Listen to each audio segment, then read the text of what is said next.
नमस्कार सभी को। आज मैं एक छोटा सा इंट्रोडक्शन वीडियो बना रहा हूँ। बहुत सारे स्कूलों में भी नए लैपटॉप्स आए हैं जिस पे पहले से यूबंतु इंस्टॉल्ड है और हो सकता है हमारे कुछ अध्यापकों को उस पर काम करने में दिक्कत आए। तो ये बड़ा बेसिक सा इंट्रोडक्शन वीडियो है कि यूबंतु क्या है और यूबंतु पे हम कैसे काम कर सकते हैं। अभी जो आप अपनी स्क्रीन पर देख रहे हैं ये यूबंतु की होम स्क्रीन है। मुझे काफ़ी समय हो गया यूबंतु पे काम करते हुए। तो अगर आप इस स्क्रीन को ध्यान से देखेंगे तो ये आपकी जो अक्सर आपको कंप्यूटर पे स्क्रीन नज़र आती है उसमें विंडोज़ इंस्टॉल्ड होता है। तो पहले समझ लेते हैं विंडोज़ क्या होता है और यूबंतु क्या होता है। हम जब भी कंप्यूटर लेते हैं या कंप्यूटर पे काम करते हैं हम सबसे पहले एक ऑपरेटिंग सिस्टम की ज़रूरत होती है।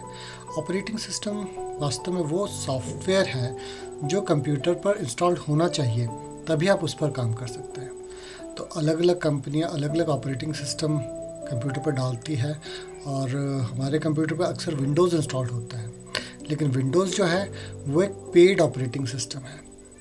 तो इसी का ही एक अल्टरनेट है हमारे पास जिसे हम लिनक्स भी कहते हैं। तो लिनक्स के बहुत सारे वेरिएंट्स हैं, बहुत सारे प्रोडक्ट्स मार्केट में अवेलेबल हैं। यूबंतु भी एक ऑपरेटिंग सिस्टम है जो कि लिनक्स पर आधारित है। लिनक्स विंडोज़ की तरह ही ऑपरेटिंग सिस्टम है और उस पर वो सारे काम किए जा सकते हैं जो आप विंडोज़ पे करते हैं।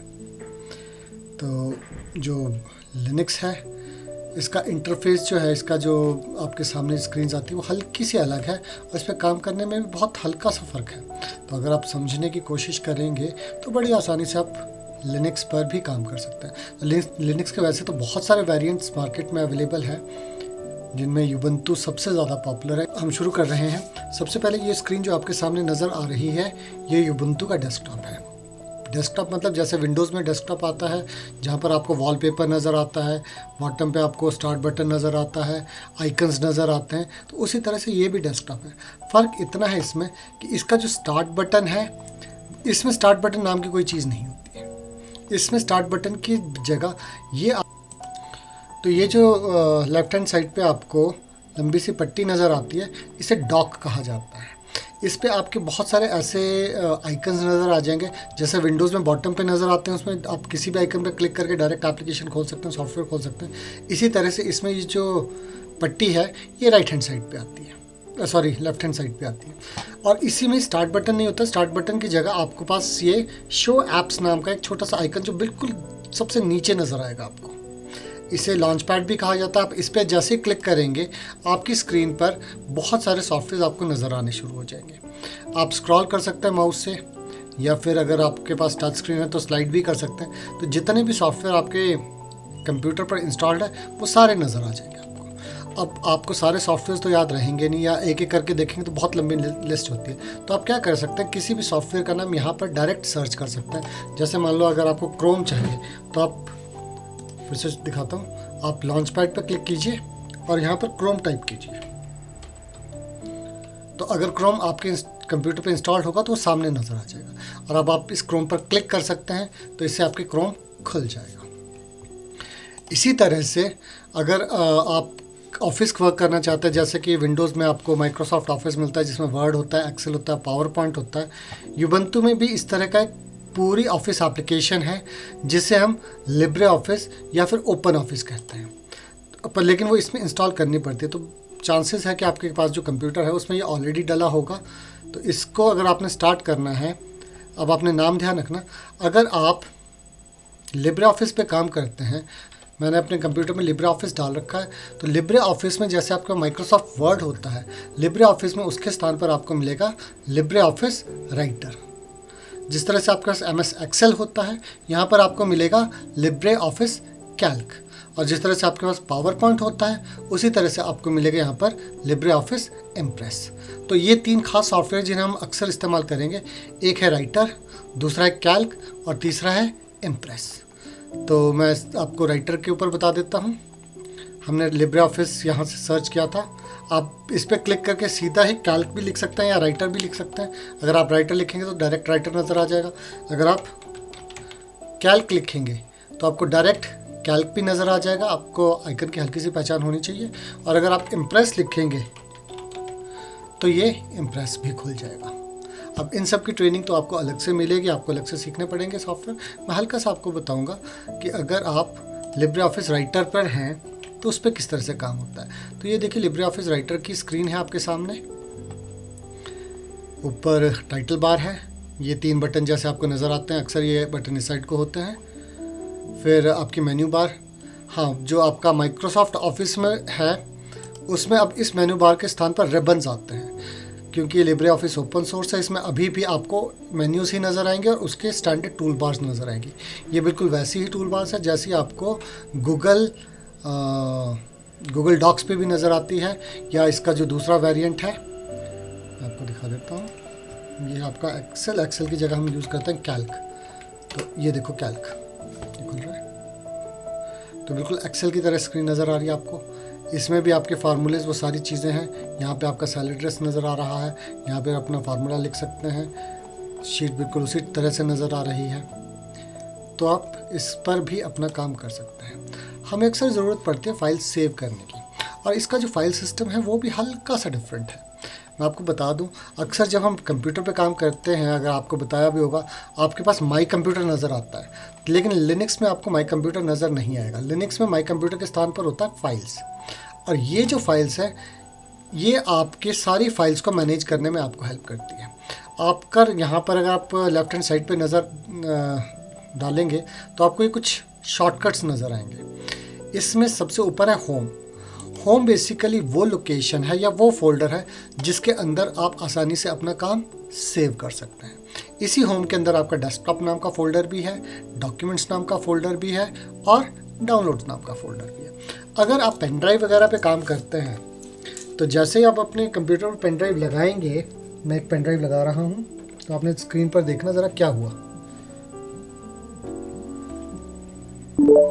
जैसे मैंने पेन ड्राइव लगाई तो आप इसी साइड बार पे देखिए, यहाँ पे USB डिस्क नाम का आइकन आ गया। अब जैसे ही इस पर क्लिक करेंगे, अब ये सारा कंटेंट आपको अपनी पेन ड्राइव का दिखा रहा है। आपके माई कंप्यूटर में जैसे C drive, D drive, E drive होती है, यूबंतु में इस तरह का कोई चीज़ नहीं है। आप जो भी कोई काम सेव करेंगे, अगर मान लेते हैं मैंने लिब्रे ऑफिस राइटर खोला हुआ था, मैं यहाँ पर एक फ़ाइल बनाता हूँ, दिस इज़ माई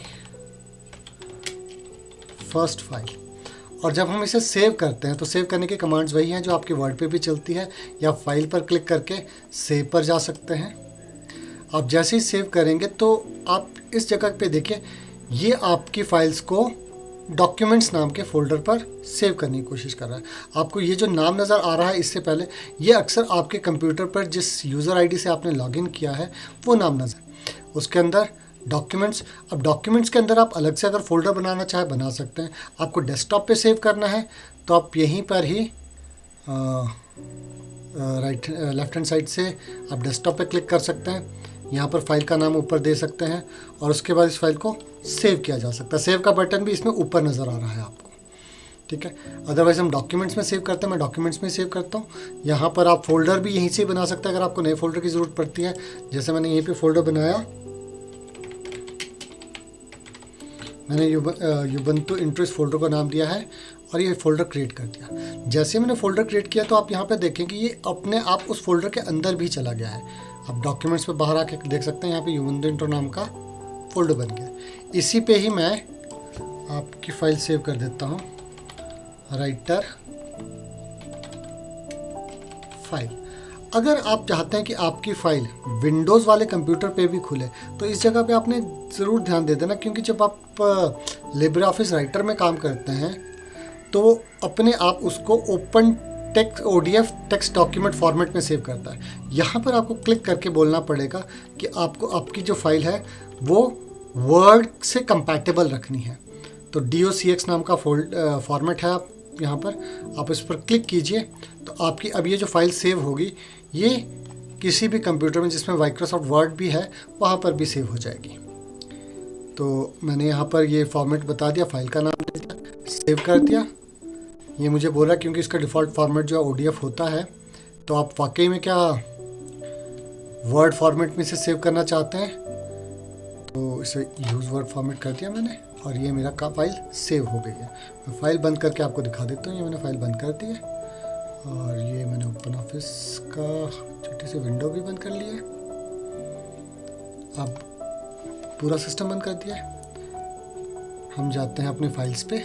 हमने फ़ाइल सेव की थी डॉक्यूमेंट्स के अंदर। तो यहाँ से हम जा जाते हैं डॉक्यूमेंट्स में। डॉक्यूमेंट्स में देखो ubuntu intro नाम का फोल्डर अब आपको नज़र आ रहा होगा। ubuntu intro पे जाइए, ये देखिए आपकी फाइल यहाँ पर सेव हो गई। तो इस तरह से आप अपनी फाइल को सेव कर सकते हैं। अब दूसरा काम हमें अक्सर ज़रूरत पड़ती है फाइल को फ़ोल्डर को बनाने की। तो आपको सबसे पहले ये डिसाइड करना होगा कि आपने फ़ोल्डर बनाना कहाँ है। डेस्कटॉप पे बनाना है तो तरीका बिल्कुल वही है जो आपने विंडोज़ में भी काम करते थे।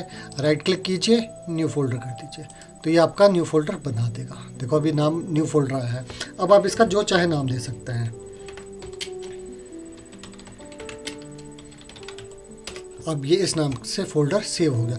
अगर आपका ये नाम अभी नहीं आया है, आपको लगता है कि आप भूल गए नाम देना, तो तब भी आप सिंपली फोल्डर के नाम पर राइट क्लिक करके उसे रीनेम कर सकते हैं। ये वही टेक्निक्स हैं जो आप विंडोज़ में भी इस्तेमाल करते हैं, और इस चीज़ के लिए आपको किसी स्पेशल ट्रेनिंग की ज़रूरत नहीं है। आप इंटरनेट पे काम करना चाहते हैं तो इंटरनेट आपके कंप्यूटर पर कनेक्टेड होना चाहिए। इसे आप फ़ोन से भी कनेक्ट कर सकते हैं या वाईफाई से भी कनेक्ट कर सकते हैं। विंडोज़ में अक्सर आइकन नीचे होता है, जो लिनक्स है उसमें आइकन यहाँ पर नज़र आएगा आपको। तो आप जैसे ही ऊपर स्पीकर पे क्लिक करेंगे तो यहाँ पे आपको बता देगा अगर आपका कंप्यूटर वायर से कनेक्ट है तो वायर्ड में, अदरवाइज वाईफाई से कनेक्टेड है तो वाईफाई बटन आपको नज़र आ जाएगा यहाँ पे। और यहाँ पर आप जैसे ही क्लिक करेंगे आप वाईफाई से किसी भी डिवाइस पे कनेक्ट कर सकते हैं। फ़िलहाल शायद मेरा इंटरनेट अभी नहीं चल रहा है, क्षमा चाहूँगा, अभी इंटरनेट वर्क नहीं कर रहा था। अब मैंने थोड़ा सा रीसेट करके चला दिया है। तो आप ध्यान दीजिए, देखो पहले यहाँ पर आइकन नज़र किस तरह से आ रहा था। अब क्योंकि ये वायर से कनेक्टेड है तो प्रॉपर स्क्रीन नज़र आ रही है। अदरवाइज़ आप वाईफाई से कनेक्ट करेंगे तो वाईफाई से भी कनेक्ट हो जाएगा। और जैसे मैं क्रोम ओपन करता हूँ, क्रोम खुल गया है और आप यहाँ पर कोई भी अपनी साइट खोल सकते हैं।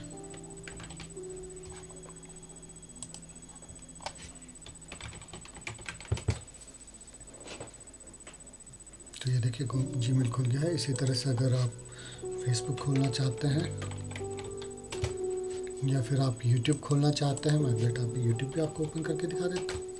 YouTube पे मतलब आप वैसे ही काम करेंगे जैसा विंडोज़ पे काम करें। एक अक्सर हमें आवश्यकता पड़ती है अलग या नए सॉफ्टवेयर को इंस्टॉल करने की, तो हम जाते हैं अलग अलग जगह पर या अपने दोस्तों की मदद मांगते हैं सॉफ्टवेयर इंस्टॉल करने के लिए भी। लिनक्स में सॉफ्टवेयर इंस्टॉल करना बहुत आसान है। तो लिनक्स में अगर आपको कोई बताता है या कहता है कि आप अपने कंप्यूटर पर या लैपटॉप पर कोई स्पेसिफिक सॉफ्टवेयर इंस्टॉल कीजिए, तो आपने क्या करना है, आप मैं इसे बंद कर देता हूँ। यहाँ पर जाएंगे और सिंपली यहाँ पर सर्च करना है आपने सॉफ्टवेयर। अब आपको सॉफ्टवेयर से संबंधित कुछ नाम नज़र आएंगे। तो पहला है सॉफ्टवेयर अपडेटर। ये क्या करेगा, आपके कंप्यूटर में जितने भी सॉफ्टवेयर है अगर उनका कोई नया वर्जन ऑफिशियल साइट पे अपलोड हुआ है, ये उसे अपडेट कर देगा। अभी हमने अपडेट नहीं करना है तो इसके लिए आपके पास सॉफ्टवेयर एंड अपडेट है, या यहाँ पर आपको मिलेगा ऐप सेंटर। ऐप सेंटर बिल्कुल आपके प्ले स्टोर की ही तरह है। आप ऐप सेंटर पे जाइए, ये ऐप सेंटर खुल गया है और यहाँ पर आप अपनी ऐप का नाम सर्च कीजिए। जैसे मान लो आपको कोई कहता है कि आपको इस पर कोई सॉफ्टवेयर डालना है, मान लेते हैं मुझे इस पर डालना है ओपनशॉट। तो मैंने ओपनशॉट लिखा तो ये आपको बता देगा कि क्या ये सॉफ्टवेयर आपके ubuntu के लिए इसके स्टोर पे अवेलेबल है कि नहीं है। तो ओपनशॉट वीडियो एडिटर एक सॉफ्टवेयर का नाम है। मैंने इस पर क्लिक किया और यहीं से आप इसे इंस्टॉल कर देंगे। इंस्टॉल पे क्लिक करना पड़ेगा। अब इसका पासवर्ड, रूट का पासवर्ड आपको पता होना चाहिए, क्योंकि जो लिनक्स है वो बड़ा सिक्योर ऑपरेटिंग सिस्टम है। इसमें कोई भी चेंजेस करने से पहले ये आपसे पासवर्ड ज़रूर मांगता है। तो अगर आपका अपना कंप्यूटर है तो उसमें पासवर्ड डला होगा, आपको पता होगा। और अगर आप स्कूल के किसी कंप्यूटर पे काम कर रहे हैं तो जो भी आपके आईटी के टीचर्स हैं या जिसने ये सेटअप कर रखा है, उनसे आप ये पासवर्ड मांग सकते हैं या उनसे ही मदद भी मांग सकते हैं इस सॉफ्टवेयर को इंस्टॉल करने के लिए। तो मैं अपना पासवर्ड इसमें डाल रहा हूँ और जैसे मैं पासवर्ड डालता हूँ ये इंस्टॉलेशन शुरू कर देगा और आपको कुछ नहीं करना है, अपने आप पूरा सेटअप करके आपको दे। ये देखिए इंस्टॉल हो गया। यहाँ पे अनइंस्टॉल का बटन आ गया आपके पास। अब मैं इसे बंद कर देता हूँ और अब अगर हम यहाँ पे सर्च करते हैं तो मैं देख सकता हूँ यहाँ पे ओपनशॉट वीडियो एडिटर आ चुका है। मैं इस पर क्लिक करता हूँ और ये ओपनशॉट वीडियो एडिटर मेरा चलना शुरू हो जाएगा। इसकी आपको अलग से ट्रेनिंग मिलेगी अगर आप कोई भी वीडियो एडिटिंग का सॉफ्टवेयर इस्तेमाल करते हैं। ओपनशॉट वीडियो एडिटर भी एक ओपन सोर्स सॉफ्टवेयर है जिसे कोई भी इस्तेमाल किया कर सकता है और ये इंटरनेट पर फ्री में उपलब्ध है। आप इसे विंडोज़ पे भी इंस्टॉल कर सकते हैं और लिनक्स पे भी इंस्टॉल कर सकते हैं। तो अभी के लिए सिर्फ इतना ही। अगर फिर किसी की कोई स्पेसिफिक क्वेश्चन होगा तो वो मैं अलग से आपके लिए वीडियो बना सकता हूँ। धन्यवाद।